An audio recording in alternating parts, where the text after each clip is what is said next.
Bueno, pues buenas tardes, muchas gracias por estar aquí. Uy, esto de los escenarios con las luces. Y por estar aquí un viernes a estas horas, muchas gracias por la invitación. Yo quiero hoy compartir con vosotros una serie de reflexiones en torno a tres conceptos: inclusión, escuela y escuela inclusiva. Y diréis, bueno, pero inclusión y escuela, pues hacen escuela inclusiva. Pues bueno, no siempre. Y quiero hacerlo además desde una perspectiva que sea 360, y me explico. Normalmente cada vez que escuchamos cosas sobre la inclusión, lo escuchamos poniendo el foco, que no puede ser de otra manera, en el alumno, ¿no? Lo que el alumno necesita, lo que le tenemos que dar, cómo tenemos que programar, cómo tienen que ser nuestras prácticas, qué le tenemos que proporcionar, qué apoyos necesita, y lo que tiene que hacer el docente y lo que tiene que hacer la escuela para llevarle eso, ¿no?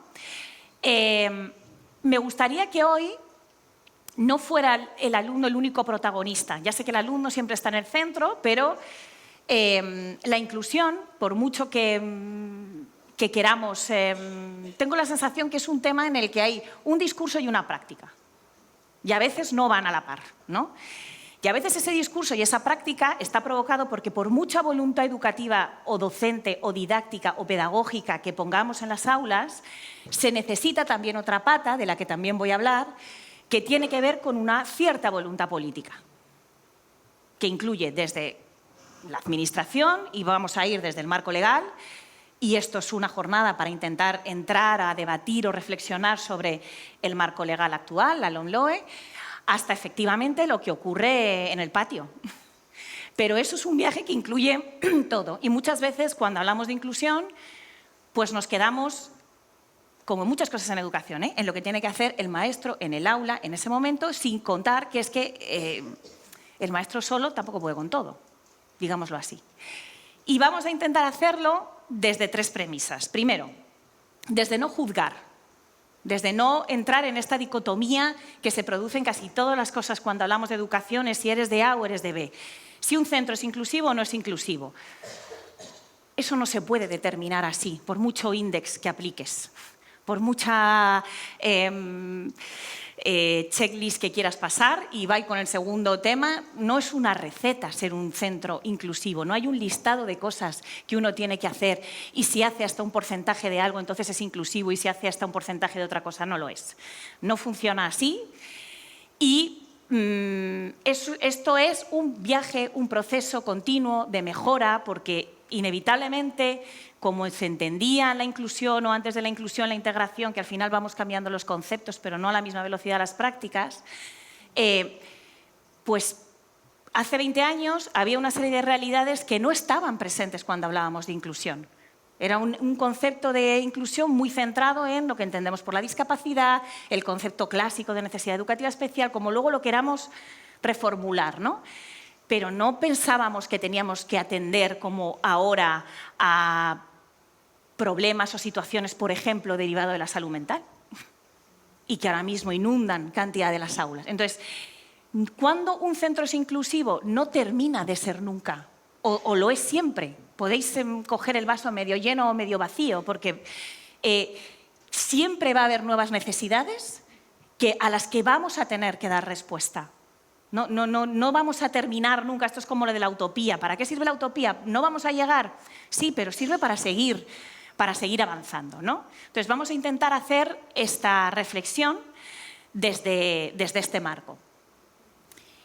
¿Qué significa esto de una escuela para todos? Y por eso pongo las tres pilares. Y digo que no solamente es una cuestión del alumno. Es un alumno que se tiene que sentir respetado, acogido, cuidado. Esta palabra me gusta mucho. Creo que un rol fundamental de la escuela hoy en día es el de cuidar. No sé si a la gente le suena mal, pero creo que la escuela tiene que cuidar. Y es algo que a veces nos olvidamos, ¿no? Pero el profesorado también tiene que ser cuidado, tiene que ser reconocido, valorado y confiar en él. A veces los excesos de norma no dejan de ser en ocasiones a veces o el profesorado lo entiende, y a veces con razón, una especie como de falta de confianza. Bueno, pero yo ya sé lo que tengo que hacer. O sea, esa famosa autonomía, déjame ejercerla, ¿no? Y, por supuesto, es una cuestión de entorno. aquí hay un centro educativo, pero que tiene que ser enriquecido con muchas cosas. Y ese entorno tiene un entorno a alto nivel, que sería la más alta administración, el ministerio si lo queréis, o las consejerías, y por supuesto tiene un entorno inmediato, tiene el entorno que cuando abres la puerta del centro, lo que tienes ahí. Tu barrio, tu comunidad, tus vecinos, las asociaciones que lo forman, las familias, etcétera, ¿no? Entonces, ¿cómo vamos a integrar todo este puzzle? Y este es el viaje que vamos a hacer durante estos minutos, que voy a intentar cumplir y recuperar el tiempo, porque además la primera parte, para bien en esto del tiempo, pues hay muchas cosas que ya las ha dicho él antes. Entonces vais a ver aquí un solapamiento de muchos de los principios, que por otro lado creo que es bueno porque se refuerza un poco los mensajes. Vamos a ver qué es lo que se necesita para construir una escuela de todos, que es la escuela que nosotros somos, lo que quizás es lo más intangible de la escuela, que tiene que ver con la cultura y cómo es esa cultura inclusiva en ese proceso constante y permanente de construcción, y para todos, ¿qué es lo que hacemos? Y lo que hacemos en la escuela fundamentalmente está centrado en dos cosas, es en el currículum y en las prácticas docentes. ¿Vale? Él ya lo ha dicho, yo lo remarco. ¿El enfoque cuál es? El enfoque es que el alumno, sus características y sus limitaciones, no puede ser el centro del debate. Es el entorno el que tiene el problema y el que hay que ajustar. Es trabajar no por reacción, que es una cosa que hacemos mucho, empezando por las leyes. La ley se construye en contra de la ley anterior, no mirando de manera proactiva lo que es el futuro, sino en contraposición a la ley que había antes. Y hay que hacerlo de manera proactiva, es decir, con ese diseño para todos, y retomo otra vez lo que se ha dicho anteriormente, desde un primer momento, ¿no? No hay discapacidad en sí, no hay déficit, hay un sistema educativo que a veces pone barreras. Y cuando digo sistema educativo es el sistema en su conjunto en mayúsculas, no es solo las barreras del aula, las barreras del currículum, las barreras de mi centro, es el sistema a veces en general, ¿no? Por lo tanto, no liguemos esas dificultades de aprendizaje a la persona, sino a la herramienta que nosotros manejamos, que en el caso del docente es fundamentalmente el currículum. Esa es nuestra herramienta fundamental de trabajo. No voy a insistir en esto porque ya han dicho lo de las barreras, etcétera, entonces prefiero centrarme en lo que viene después. Y aquí empezamos, en ese viaje. Y empezamos, vamos a hacer un viaje de 4 paradas. El primero es las políticas públicas. Y ojo que no estoy hablando, por supuesto la política educativa es una política pública, pero luego voy a detenerme en las políticas educativas. ¿Por qué digo las políticas públicas? Porque voy a empezar por el final. La educación sola no puede. Esto es así. Tú puedes hacer muchos esfuerzos, evidentemente, incluso desde el propio sistema educativo y desde la administración educativa, pero cada vez más la educación es un fenómeno que requiere un abordaje multisectorial de políticas. Cuando tú recibes a un niño o una niña en el aula, lo recibes con todos sus problemas que a veces impactan en políticas de bienestar, en políticas de vivienda, en políticas de empleo, en políticas de salud, en políticas económicas. No es suficiente.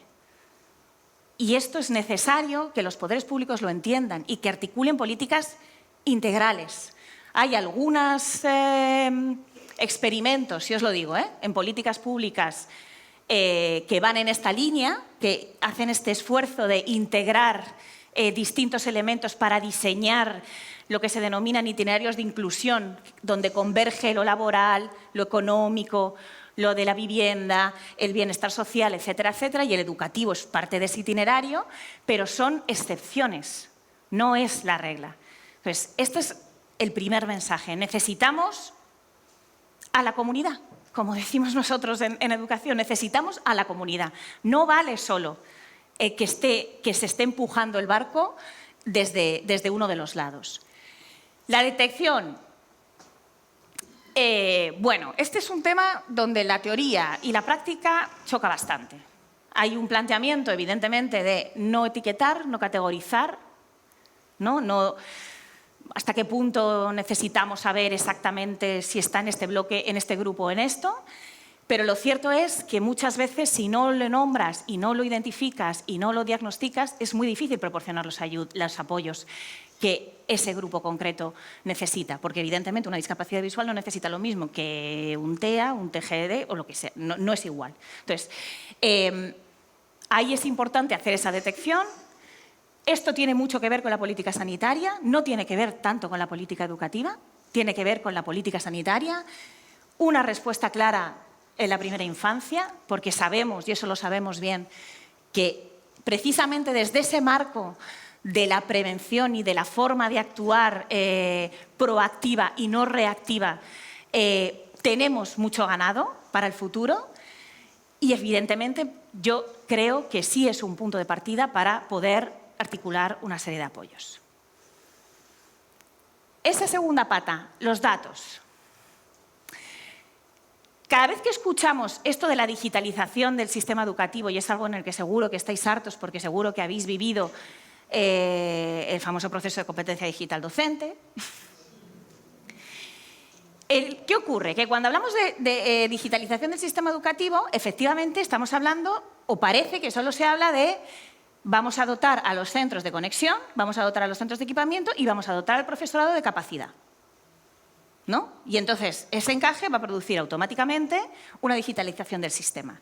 Pero del sistema produce una digitalización de las escuelas, de los espacios escolares, de los docentes, pero no del sistema. ¿Dónde está la digitalización del sistema? Ahí. Ahí. Y ese sí es un buen uso de la inteligencia artificial, del Big Data, etc. La Administración tiene infinidad de datos de todos los alumnos, los centros, los profesores, de todos vosotros. Los tiene en radiografía. Esos datos no se hablan entre ellos, no se conectan entre ellos. Si conectáramos esos datos, podríamos tener información que nos permitiera ver qué tipo de alumnos tenemos, qué reciben, si funciona o no funciona, cuál es el impacto de haber recibido un programa en un año cuando hacen la transición a la siguiente etapa, qué tipo de profesores han tenido, qué perfiles docentes tengo y cómo puedo situar a esos perfiles docentes con los alumnos que los necesitan. Puedo no solamente dar feedback al centro, al equipo directivo, al docente, a las familias, al alumno. Puedo yo, como administración pública, evaluar los programas que pongo en marcha. Si funcionan o no funcionan, qué parte funciona, qué parte no, qué recursos necesito más, etcétera. ¿Tiene que ser complementado con un enfoque cualitativo? Sí, pero el dato hoy en día es poder. Es información y es capacidad de toma de decisiones. Y eso el sistema educativo no lo tiene. Lo tiene Google, que los organiza fenomenal y entonces te ofrece lo que el algoritmo dice que tú quieres, pero el sistema educativo no lo tiene. Ahora mismo solo conozco un territorio en España que esté trabajando en esto, y es Galicia. Galicia ha decidido poner en marcha un proyecto muy ambicioso a través de una herramienta de innovación pública que se llama Compra Pública de Innovación, que va a coger todos los datos de los alumnos para poder ponerlos al servicio de la detección y el abordaje del abandono educativo temprano. Está empezando a trabajar en ello, tiene que terminar de salir a licitación, pero es un buen ejemplo de cómo podemos poner todos esos datos al servicio de la inclusión. Porque hay cosas que las hacemos en educación por inercia, pues porque sí, porque lo hemos visto, o porque es lo que llevamos haciendo mucho tiempo, porque lo hemos visto en una compañera que nos lo ha contado en unas jornadas, en lo que sea, pero nos falta evidencia de realmente lo que funciona o no funciona, cuándo funciona y en qué condiciones funciona. Entonces, esta es la primera de las políticas públicas. No sé cómo voy de tiempo. Bien, ¿no? ¿Qué hora es? Bueno.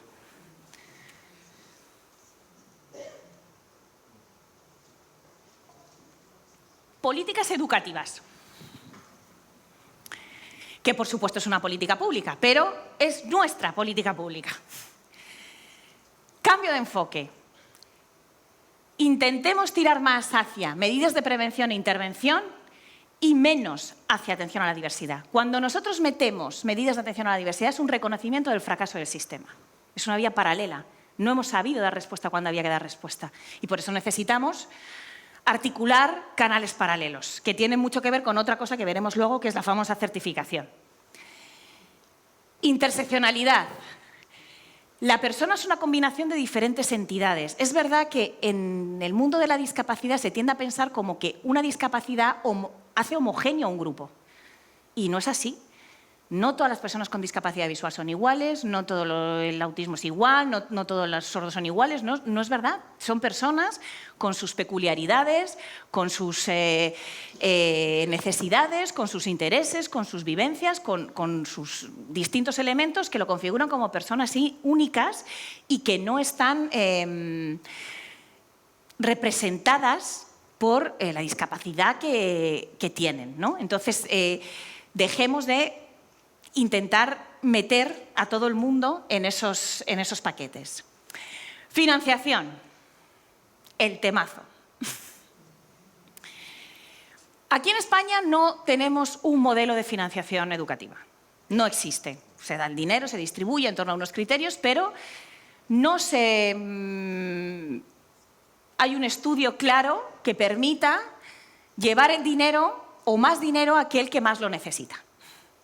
Ha habido distintas propuestas, ha habido propuestas de fórmulas basadas en equidad, incluso numéricamente por economistas que han definido distintos criterios que te permiten ajustar las demandas según el perfil de alumnos que tienes, según las necesidades, según los recursos, y eso te permite repartir el dinero mejor. Porque lo que sí es cierto es que la evidencia dice que por sí dar más dinero, aunque sea una cosa que todos pedimos, a partir de una cantidad a la que nosotros ya hemos llegado, por cierto, como país, no implica una mejora del sistema.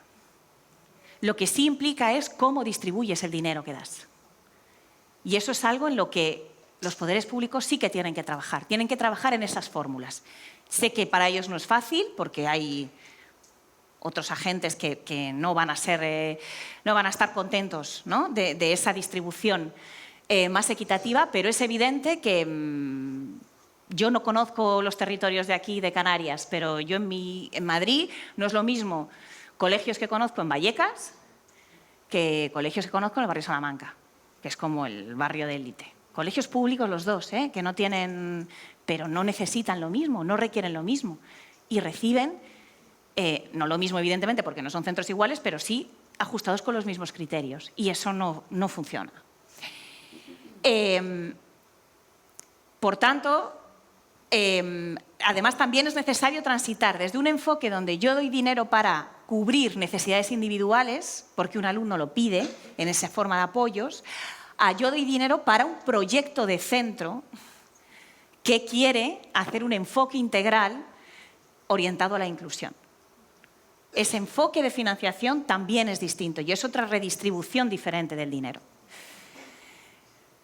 Transiciones. Esto será seguramente uno de los mayores problemas de nuestro sistema educativo. Transitamos mal entre etapas, muy mal entre etapas. De infantil a primaria salvamos el tipo, de primaria a secundaria es un desastre. Y ahí es donde se parte todo. No es que muchas veces que se dice es que los problemas empiezan en secundaria. No, los problemas vienen de primaria, evidentemente, no surgen como setas de repente en secundaria, pero las transiciones aceleran y más ahora que a los 12 años saltan a un instituto, un contexto distinto, un tipo de cultura docente que no tiene nada que ver, la del centro de primaria con los profesores de secundaria. Esto no lo tenemos bien resuelto. Y de hecho, gran parte de los proyectos de innovación empiezan a partir de retos de transición entre etapas, porque se ve que claramente es un problema. Claro, aquí hay un tema que es un elefante en la habitación, que es la certificación. Sé que estamos en diálogos de la LOMLOE, la LOMLOE puso sobre la mesa el tema de la certificación y esto tiene mucho que ver con estos estudiantes que les cuesta más llegar a alcanzar la educación obligatoria, las competencias que se requieren para poder titular, pero esto no sé si lo habréis oído, pero somos de los pocos países que certifica el final de la educación obligatoria y que da un título que abre o cierra puertas. No suele pasar en países que nos rodean. Suelen hacer una especie de devolución competencial de hasta dónde llegas, hasta dónde no, pero eso no te abre o te cierra las puertas como en España, que luego Se produce, claro, estos debates que hay también de si la alargamos hasta los 18, porque así solapamos los 2 años estos de salto entre que si no responde el sistema pasamos a la educación de adultos. Está la certificación al final, que sé que es un tema complejo, es un tema polémico, porque es entendido desde esta, a mi parecer, malentendida cultura del esfuerzo. Es decir, si quieres tu título te lo tienes que ganar. Esto es como la serie esa de Fama, has venido aquí a sudar. Bueno, pues es algo en el que en algún momento tendremos que entrar. Me consta que la LOMLOE intentó abordar este tren, pero este tren era tan conflictivo que se decidió aparcar. Por supuesto, también es necesario que los distintos itinerarios que puedan existir, a pesar de tener un sistema comprensivo y igual para todos, que creo sinceramente que es la base de la escuela inclusiva y es lo que debe ser, pero eso no quita que no sea un sistema que ofrece opcionalidad, tiene que permitir la permeabilidad, los saltos, ¿no? No puede ser que un error o un momento en un alumno o una alumna eso implique pues una consecuencia fatal en su trayectoria educativa, ¿no? Y la última, formación y desarrollo profesional docente. Pongo desarrollo profesional docente así un poco osada, porque realmente no existe un planteamiento de desarrollo profesional docente. Seguramente será una de las grandes políticas pendientes, la del desarrollo profesional docente. La primera cosa que pongo sobre la mesa, formación inicial. Yo no sé si sabéis el famoso TALIS, sabéis TALIS, ¿no? Que es como el PISA de los profes, para entendernos. TALIS pone sobre la mesa que los profesores españoles son de los que manifiestan una mayor demanda de necesidad formativa en lo que se denomina necesidades de apoyo, necesidades educativas especiales, discapacidad, etcétera, ¿vale? A la espera del siguiente TALIS, el último que lo tenemos ya se nos queda un poco caduco, el del 18, pero bueno, el nuevo PISA ya ha ido con 1 año de retraso, pues TALIS supongo que también lleva su retraso, ¿no? Es de las mayores demandas del profesorado español, porque para empezar no está cubierta la formación inicial. Yo doy clase en la que seguramente sea la universidad presencial más grande de España, la Complutense. ¿Queréis saber en los 4 años de magisterio, de infantil o de primaria, cuántas asignaturas de inclusión tienen? Una. Y una optativa, creo. Es imposible. O sea, si ese es el planteamiento hacia el cual vamos a construir una escuela inclusiva con los nuevos profesores que se incorporan a las aulas, pues andamos apañados. No sé tampoco si el enfoque es tener asignaturas de inclusión, porque es un poco antiinclusivo tener asignaturas de inclusión, también lo digo desde los preceptos. Pero da igual porque, o sea, no os voy a engañar, tampoco se ve el tema de la inclusión de manera transversal en el resto de materias. Entonces, bueno, el hecho es que ahí hay una asignatura pendiente de manera clara.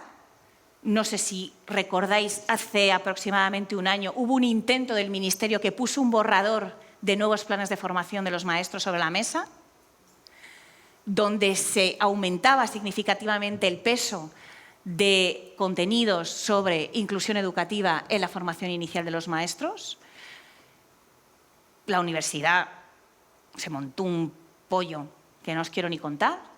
Las didácticas específicas saltaron por los aires porque perdían peso en el tablero de juego de la universidad, que es un tablero de juego que ríete tú del RISC. Y pues al final yo creo que el Ministerio dijo no, reculo. Y ahí quedó. Pero el hecho es que hay 2 temas con una clamorosa ausencia en los planes de estudio inicial, que son la diversidad y la tecnología. Y yo no sé cómo va a ser el aula del futuro. No tengo ni idea. Y es una pregunta que al trabajar en una fundación de innovación me la hacen mucho. ¿Cómo va a ser la educación del futuro? ¿Cómo va a ser el aula del futuro? No lo sé, pero lo que estoy seguro es que va a ser con un componente tecnológico y que va a ser terriblemente diversa. Incluso con diversidades que ahora mismo no tenemos en la cabeza, como no las teníamos hace 20 años, muchas de las que forman parte de nuestro día a día en el aula ahora. Y lo segundo, en eso que se supone que deberíamos tener, que es el desarrollo profesional docente, pues claro, nosotros nos cansamos en este discurso, otra vez la dualidad entre el discurso y la práctica, en decir que la diversidad es una oportunidad de aprendizaje para nuestros alumnos. que es cierto, que la diversidad necesita ser reconocida como elemento de aprendizaje, que por eso es bueno, que no baja el nivel tener alumnos diversos en el aula, que las familias lo tienen que entender, que tenemos que hacer pedagogía, pero muy poco se aplica a nosotros, porque no hay un reconocimiento de cómo nosotros abordamos la diversidad en nuestro desarrollo profesional docente. Para nosotros también es una oportunidad de aprendizaje y también tiene que ser reconocida como tal, tratada como tal, evaluada como tal. Bueno, para los alumnos sí y para nosotros también, evidentemente. Los retos a los que el pensamiento disruptivo que supone tener que dar respuesta a esas diversidades de alumnos, y todos sabemos que, por supuesto que toda aula tiene diversidad, pero hay unas que tienen mucha más que otra, no hace falta que os lo diga yo a vosotros, bueno, pues eso tiene que tener se tiene que visibilizar de alguna manera en lo que es nuestro propio desarrollo profesional. Y ahora entramos ya en el centro. Ahora sí, estamos transitando el viaje. Hemos empezado tirando de las orejas un poco a la administración educativa al alto nivel y ahora nos vamos a lo que nosotros en nuestros centros podemos empezar a hacer. Prácticas educativas inclusivas. Y digo educativas y no solo docentes, ojo, ¿eh? Aquí ya lo han dicho, diseñar experiencias de aprendizaje que sean compartidas en clase y con la clase, el currículum. Tenemos un nuevo currículum. Es un currículum, a mi parecer, a nivel personal, lo digo con total sinceridad, creo que es un buen currículum. Me parece un buen currículum, igual que en general hay cosas, pero me parece una buena ley. Ahora, la manera en la que ha aterrizado en los centros se la ha cargado. O sea, era una propuesta estupenda, donde encima la inclusión tenía un peso clarísimo, es un eje transversal de la ley por todos los sitios, es el ejercicio que se necesitaba hacer en un marco legal. O sea, conozco muchos centros que por fin se encuentran en el marco legal, no tienen que estar haciendo cosas a pesar de la ley, que es como hasta antes se funcionaba, ¿no?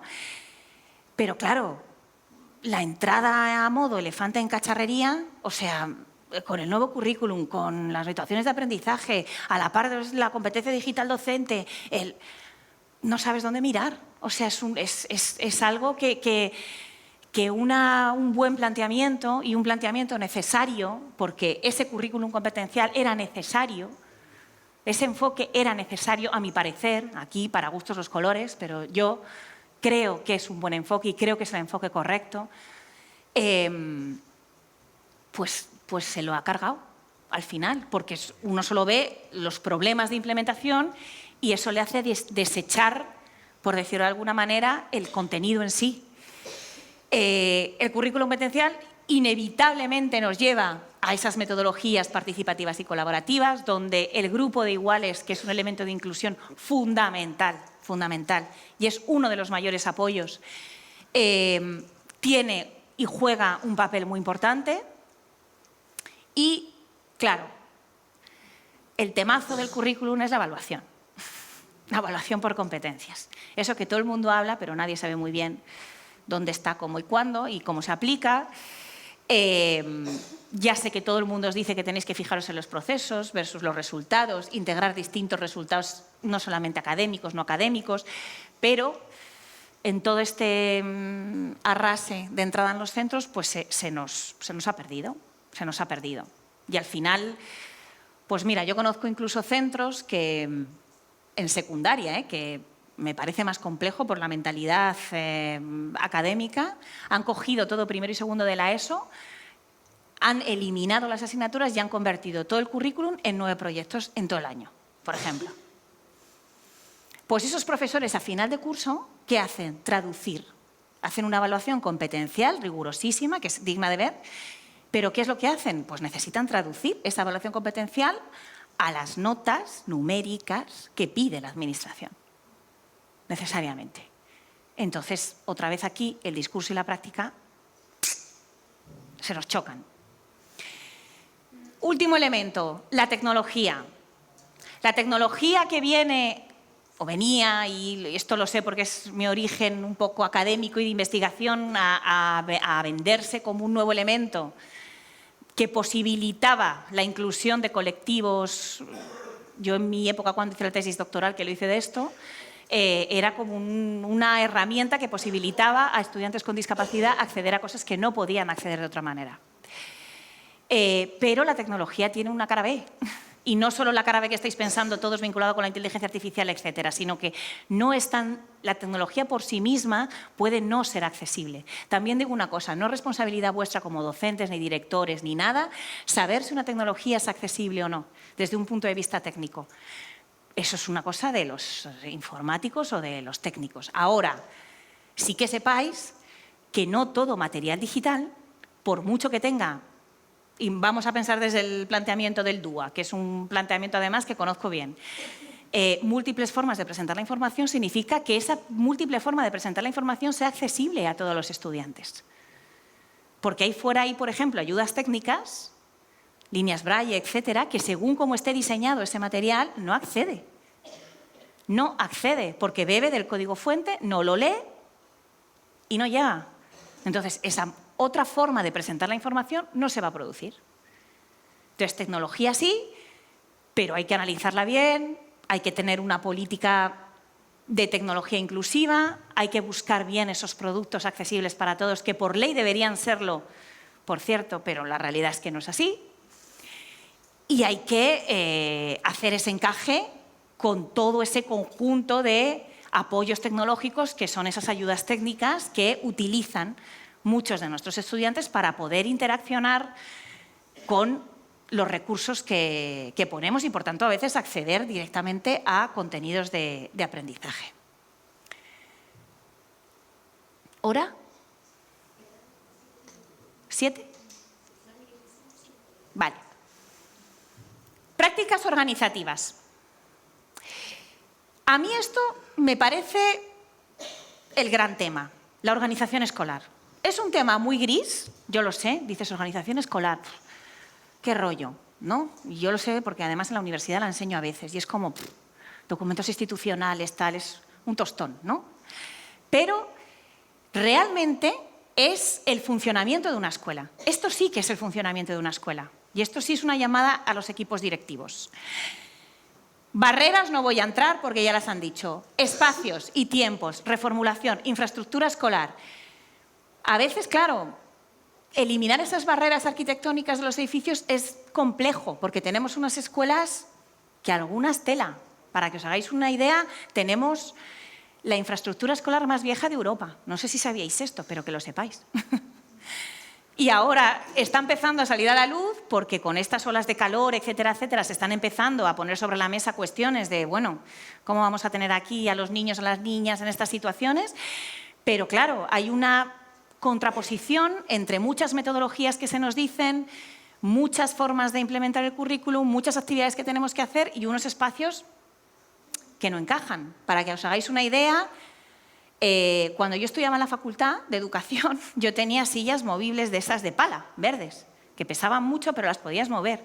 Cuando empecé a dar clase, no sé a quién se le ocurrió, tenía mis alumnos sentados en pupitres atornillados al suelo. Dije, pero hombre, por favor, en una facultad de educación, pero ¿aquí quién ha pensado? Es que hay un incendio o cualquier cosa, es que la gente no puede ni salir. O sea, pues esto habrá que pensarlo y aviso que no implica a veces mucho dinero. Yo conozco centros que son como si fueran una publicidad de IKEA, pero han conseguido hacer un espacio flexible, movible, que permite muchos tipos de agrupaciones y que permite esto, porque esto es un gran punto de una escuela inclusiva, entender que no todos están haciendo lo mismo en el mismo momento. No todos los alumnos y las alumnas están haciendo lo mismo en el mismo momento. Y por lo tanto el espacio tiene que permitir esa diversidad de niños, de niñas haciendo cosas distintas en momentos diferentes. Espacios y tiempos de colaboración y reflexión docente. Bueno, esto es lo que siempre pedís. Es complejo, sé que para los equipos directivos es una comedura de cabeza y una preocupación permanente. A mí me parece que esto es algo que desde la administración incluso yo quitaría convocatorias de innovación y pondría convocatorias de soluciones para esto. O sea, hazme propuestas de cómo hacer esto. de cómo encontrar esos tiempos para que los profesores se puedan sentar a trabajar conjuntamente, a reflexionar sobre su práctica, etcétera. O sea, durante unos años os lo juro que pararía o focalizaría la innovación educativa en esto, en dar estas propuestas, porque hay centros que lo hacen, ¿eh? Además de todo, titularidades públicas, privadas, concertadas, de todo, lo he visto, pero, y esto sí que me parece que es una información que hay que compartir, porque eso determina un porcentaje enorme de lo que es construir una escuela inclusiva, tener tiempo para poder construirla. Codocencia requiere lo anterior, por cierto. Un debate, bajada de ratios, que ya sé que es la demanda por excelencia del profesorado, o, visto lo visto, que no está por llegar, y también os digo que la bajada de ratios, con evidencia en la mano, no genera el impacto que pensáis. Sí lo genera en unas condiciones, con alumnos más vulnerables. Ahí la bajada de ratios sí tiene el impacto que tiene que tener. Eso sí es verdad. En un aula, vamos a decir, más ordinaria, el impacto no es tanto de bajar y es una política pública altísima en términos de presupuesto. O reagrupamiento. Es una fórmula que se puso, ya había centros que la trabajaban, pero se puso sobre la mesa de manera muy clara con la pandemia y los desdobles. Hubo muchos centros que empezaron a trabajar desde esta premisa. Yo los profesores que conozco que trabajan así siempre han empezado aterrorizados, siempre, y ahora no quieren trabajar de otra manera. Porque codocencia, ojo, no es repartirse a los alumnos. No es tú te quedas con 15, yo me quedo con 15, no. Es los dos profesores conjuntamente, programando juntos, enseñando juntos como profesores de referencia. Y apoyos para todos. Reconceptualizar el rol de las figuras de apoyo, servicios especializados no solamente para lo que entendemos que son aquellos alumnos diagnosticados o que necesitan esa atención, sino servicios para todos y apoyo y acompañamiento a los docentes porque también lo necesitan en este proceso. No es solamente una cuestión de dar apoyo al alumnado, que por supuesto sí, pero el docente también necesita apoyo y sobre todo para mí la palabra es acompañamiento. Yo sustituiría gran parte de la formación docente por acompañamiento docente. Creo que es lo que y además con un docente, no con una persona como yo que esté aquí hablando, no, de un profesor que ya ha vivido tu problema, que ha pasado por lo mismo y que te dice, oye, mira, y está ahí contigo y al que puedes llamar si te pasa algo y eso evidentemente también requiere un reconocimiento por parte de la administración, del que aporta el acompañamiento y del que lo recibe. Y por último, ya cierro.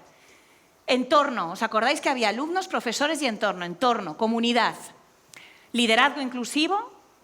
A veces la inclusión, una vez más, se nos queda en las prácticas de aula, pero no escala a los equipos directivos. Estructuras y procesos de colaboración, distintos agentes, por supuesto presencia y participación de las familias. Yo creo que aquí lo de la pandemia sí que ha sido una palanca, o sea, cómo la familia entra, participa en los centros a partir del COVID, sí fue un antes y un después. Y cooperación con la comunidad. Yo soy muy partidaria de que la escuela tiene ahora mismo una asignatura pendiente de cómo integrar esto que denominamos educación no formal. Hay tantas demandas hoy en día de lo que supone educar a nuestros niños y niñas que sinceramente creo, como he dicho al principio, que no lo puede hacer sola. Pero es que no lo tiene que hacer sola. Cada vez que hay un problema social, ¿dónde se mira? A la educación y ¿dónde se mira? Al profesor. ¿Que tenemos un problema con inteligencia artificial porque hacen un uso poco responsable de las tecnologías? En la escuela. ¿Que tiene un problema con las drogas? En la escuela. ¿Que tiene un problema que no tienen conciencia de sostenibilidad? En la escuela. Bueno, es que no se puede absorber. Y hay muchas cosas que hay otros agentes ahí fuera que es muy posible que lo hagan mejor. Entonces, la escuela tiene que abrirse a que tiene que tener otros perfiles no docentes, y además esto sí es un elemento importante, por cierto, en todos los sistemas por ejemplo, de reducción del abandono educativo temprano. Son sistemas que tienen una articulación de personal no docente alrededor de manera permanente en las escuelas que les ayuda a identificar, a dar soporte y que forma parte de ese sistema de apoyos y aprovechar todo ese enriquecimiento que tiene también cosas que ocurren fuera de la escuela, fuera de los espacios y fuera de los tiempos. Hay, por ejemplo, un proyecto en Cataluña precioso que se llama el Pasaporte Edunauta, que es en colaboración con los ayuntamientos, que lo que hace es articular toda la oferta de extraescolares que existe en el municipio y lo pone al servicio de los centros para que sean incluso los propios docentes los que deriven a niños y trabajen de manera colaborativa en la adquisición de determinadas competencias, aprovechando las actividades extraescolares públicas y para todos que están disponibles en el propio municipio. Y tienen hasta un pasaporte muy bonito, donde van completando y se produce ese diálogo entre todos esos centros cívicos, culturales, asociaciones, clases de robótica, de deporte, de arte, de un montón de cosas que van trabajando conjuntamente y vinculándose curricularmente en enriquecer el proceso educativo de los alumnos. Y con esto yo solo voy a acabar con una cita que la vi hace poco y que me encantó, que decía: la diversidad es que te inviten a la fiesta, la inclusión es que te saquen a bailar. Así que yo os invito a que bailemos todos juntos.